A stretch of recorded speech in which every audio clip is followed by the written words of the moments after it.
I'm Sita. Growing up, I always felt different from my family. My sister, Isha, was everything my parents wanted: outgoing, popular, and always the center of attention. I, on the other hand, was quieter, more reserved, and often found solace in books and my own thoughts. But it wasn't just our personalities that set us apart. It was the way our family treated me.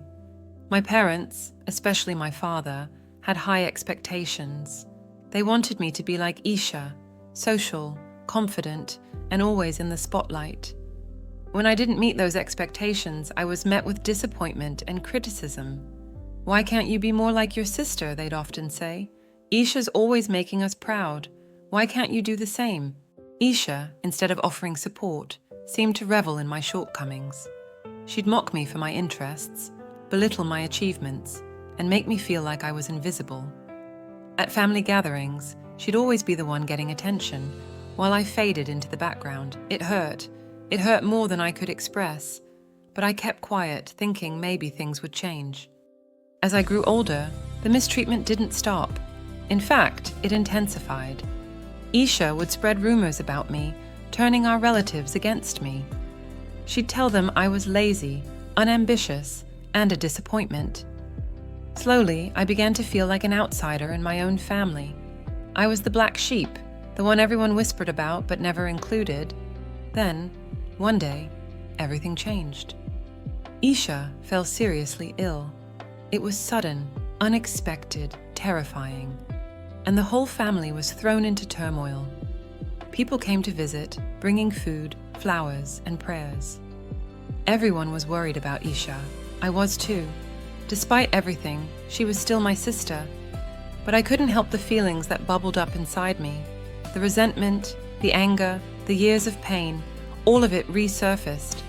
I found myself questioning everything. Why should I care?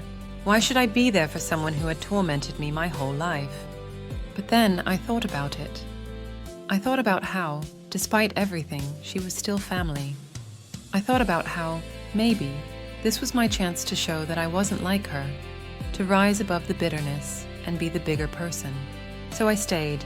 I visited her in the hospital, sat by her side, and offered support. I didn't do it for her, I did it for me. I did it to prove that I could be better than the hurt she had caused me. As the days passed, Isha's condition worsened. The doctors did everything they could, but it didn't seem to be enough. One evening, as I sat by her bed, she opened her eyes and looked at me. "I am so sorry, Sita." I didn't respond. The years of pain, the years of torment, all condensed into that one apology. It was too little, too late, and I cried.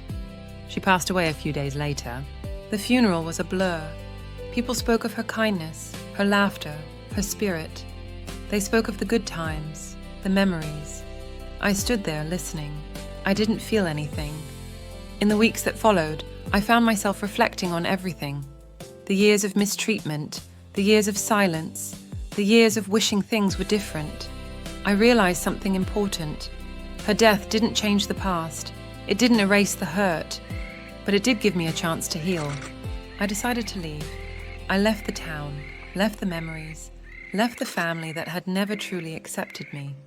I moved to a new city, started a new life. It wasn't easy. There were moments of doubt, moments of longing, moments of wondering if I had made the right choice.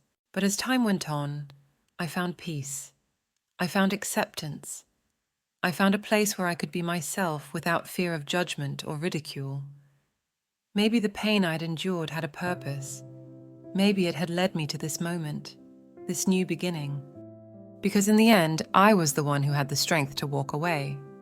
If this story moved you or made you think, subscribe, not just to this channel, but to the countless stories waiting to be told. Globally Told Chapters, where every story matters.